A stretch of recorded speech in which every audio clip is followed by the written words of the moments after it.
गाय और लोमड़ी की दोस्ती। एक दिन एक गाय खाने की तलाश में घूम रही थी। वो बहुत जल्द माँ बनने वाली थी, इसीलिए उसे बहुत ज्यादा खाना खाना पड़ता था। उसे बहुत भूख लगा करती थी।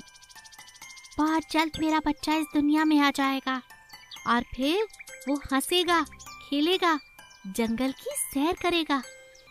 बता क्या खाएगा मेरे बच्चे? उसका आज कुछ बहुत अच्छा फल खाने का जी कर रहा था।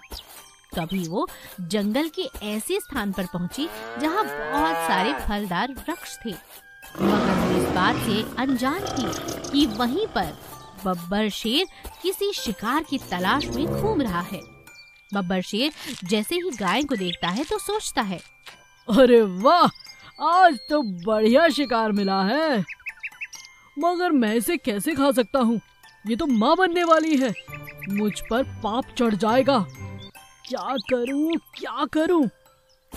थोड़ी देर बाद राजा शेर की सहायक लोमड़ी वहाँ आ जाती है। बिल्कुल सही सोचा है आपने राजा शेर। एक गर्भवती गाय को खाने से आपके सर पर पाप चढ़ सकता है, मगर शायद बहुत जल्द आप इसे खा सकते हैं। मेरे हिसाब से बहुत जल्द बच्चा होने वाला है। जरा ध्यान से देखिए, वो तड़प रही है। हो सकता है उसका बच्चा अभी हो जाए। अरे वाह, तब तो दो शिकार। मैं खा जाऊंगा गाय को भी और उसके बछड़े को भी। क्यों लोमड़ी, क्या कहती हो? बिल्कुल ठीक कहा राजा जी, मगर अभी आपको यहाँ से थोड़ा बाहर जाना चाहिए। जब तक बच्चा नहीं हो जाता आपका यहाँ रहना ठीक नहीं। लोमड़ी बहुत समझदार थी। वो अपनी बातों में उलझाकर राजा शेर को गाय से दूर करना चाहती थी। जैसे ही गाय बच्चा देती है, लोमड़ी उस बच्चे को लेकर और गाय को सारी बात समझाकर वहाँ से बहुत दूर ले जाती है। थोड़ी देर बाद जब राजा बस उसी जगह पर आता है तो देखता है कि ना तो वहाँ पर गाय है, ना बछड़ा और ना ही लोमड़ी। और उधर लोमड़ी गाय से कहती है, आज मैंने अपनी जान पर खेलकर तुम्हारी मदद की है। अपने बछड़े को देखो और उसका ख्याल रखना। मैं राजा शेर को किसी नई बात में फंसाकर तुम्हारी कहानी सुना दूंगी। गाय लोमड़ी का बहुत शुक्रिया अदा करती है। अकेली पत्नी गाय। सोना नाम का बैल अपनी पत्नी मोती के साथ एक गांव में रहा करता था। उनके दो छोटे छोटे बछड़े भी थे, गंगा और जमुना। सभी बहुत प्यार से और सुकून के साथ उस गांव में रहा करते थे। एक दिन मोती सोना से कहती है, आजकल काम बहुत कम हो गया है, आप कोई नया व्यापार शुरू क्यों नहीं कर लेते हैं? सोना मोती से कहता है, मैं भी यही सोच रहा हूँ, क्यों ना इस गांव से दूसरे गांव तक ले जाने वाला सामान का ही काम ले लूं। ये व्यापार अच्छा रहेगा। सोना के ऐसे कहने पर मोती कहती है, मगर आप तो जानते हैं जंगल के रास्ते से तुम्हें जाना होगा और वहाँ पर लुटेरे आपको लूट लेंगे। अगर आपको लूटेंगे तो ग्राहक का सामान भी लूट जाएगा। फिर आप क्या वापस करेंगे? कौन सा सामान लेकर जाएंगे ग्राहक के पास? और पैसे नहीं मिलेंगे, ये बात भी याद रखना। मैं जानता हूँ मोती, मगर इस तरह डर कर बैठने से कुछ नहीं होगा। मुझे काम पर जाने दो, 4 पैसों की बहुत जरूरत है। अगर कुछ कमाऊंगा नहीं तो तुम्हें खिलाऊंगा क्या? सोना की बात मोती मान जाती है। सोना काम पर चला जाता है। अब हर रोज वो एक गांव से दूसरे गांव तक सामान ढोने का काम करता है। धीरे धीरे उसका व्यापार अच्छा बढ़ने लगता है। मगर जब इस बात की खबर पुराने गधे को चलती है तो वो लोग उसका पीछा करने लगते हैं और उसे घेर लेते हैं। आप लोग मुझे क्यों घेर कर खड़े हो गए? चाहते क्या हो? दुश्मन बैल सोना बैल से कहता है, हाँ, तू हमारा काम छीन रहा है, तुझे तो हम छोड़ने वाले नहीं। और इतना कहते ही दुश्मन बने हुए सारे बैल सोना की खूब पिटाई करने लगते हैं। सोना खून से लथपथ हो जाता है और अपना दम तोड़ देता है। वहाँ सोना की पत्नी मोती उसका बहुत देर से इंतजार कर रही थी, मगर सोना लौटकर ही नहीं आया। मोती बहुत परेशान हो जाती है और अपने दोनों बच्चों को घर अकेला छोड़कर सोना की तलाश में निकल पड़ती है। उसे रास्ते में सोना घायल और मरी हुई अवस्था में मिलता है। ये क्या हो गया आपके साथ? लगता है दुश्मन बैलों ने आप पर आक्रमण किया है। मैं तो पहले ही मना कर रही थी, ये काम मत करो। आपने अपनी जान दे दी, अपनी जान से हाथ धो बैठे आप। मोती बहुत रोती है। जैसे तैसे लकड़ियां जुटाकर मोती वहीं पर सोना का अंतिम संस्कार कर देती है और घर लौटकर अपने बच्चों के पास आकर कहती है, आज से मैं ही तुम्हारी माँ हूँ और मैं ही तुम्हारा पिता।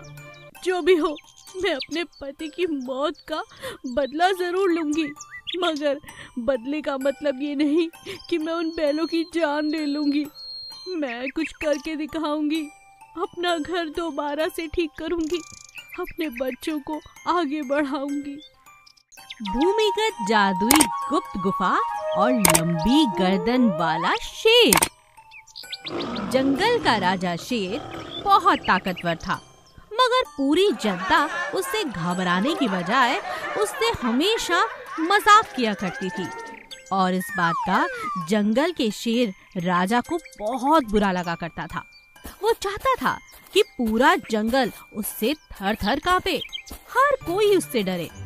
एक दिन जंगल का राजा शेर टहलते टहलते काफी दूर तक निकल गया।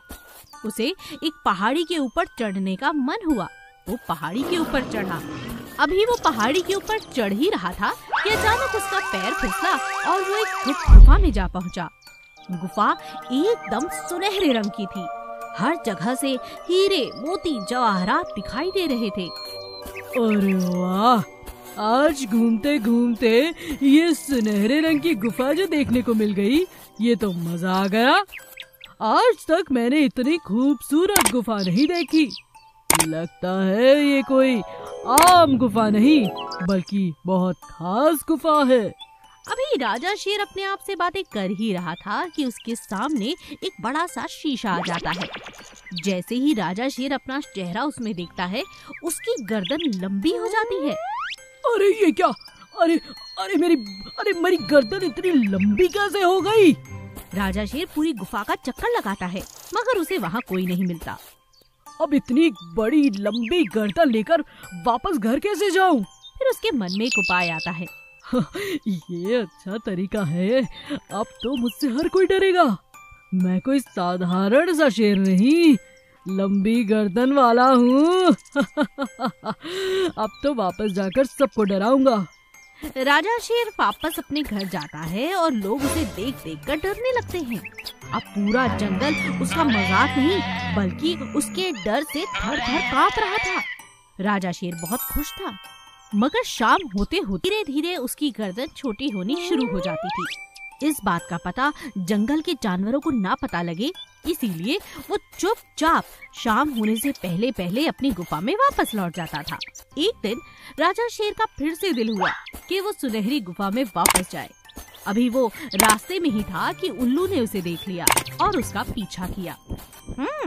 राजा शेर कहाँ जा रहे हैं? अपनी लंबी सी गर्दन लिए देखता हूँ। उल्लू उनका पीछा करता है। राजा शेर सुनहरी गुफा में जाता है। जैसे ही राजा शेर शीशे की तरफ देखता है, फिर से उसकी लंबी गर्दन और लंबी हो जाती है।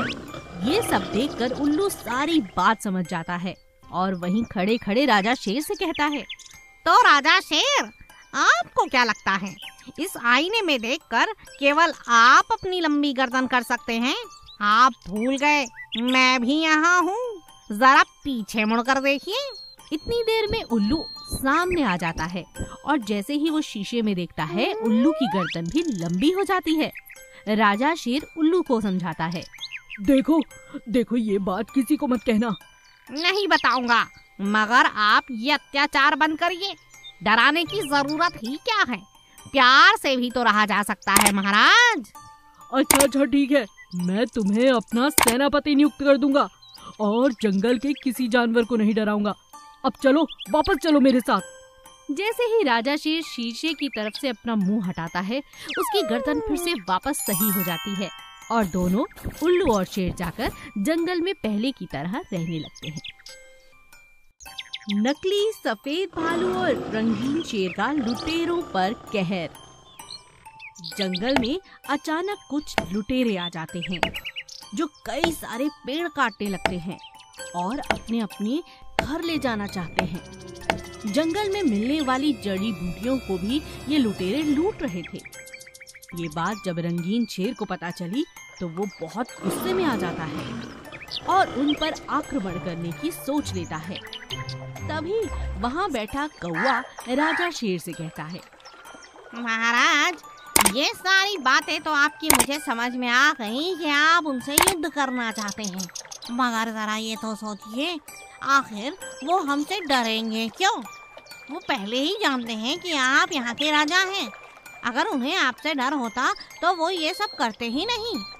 आपको अपने साथ कोई देवीय शक्ति या कोई चालाक चीज लेकर जानी चाहिए जिसे देखकर ही वो भाग जाए और आपके सर पर किसी को मारने का दोष भी ना लगे। महाराज, आप भूल रहे हैं, पंडित ने आपको कहा था कुछ समय के लिए आपको कोई मृत्यु नहीं करनी है। राजा शेर को पंडित की कही हुई बात भूल चुकी थी। राजा को अब कौवे ने याद दिला दिया था, इसीलिए वो कहता है,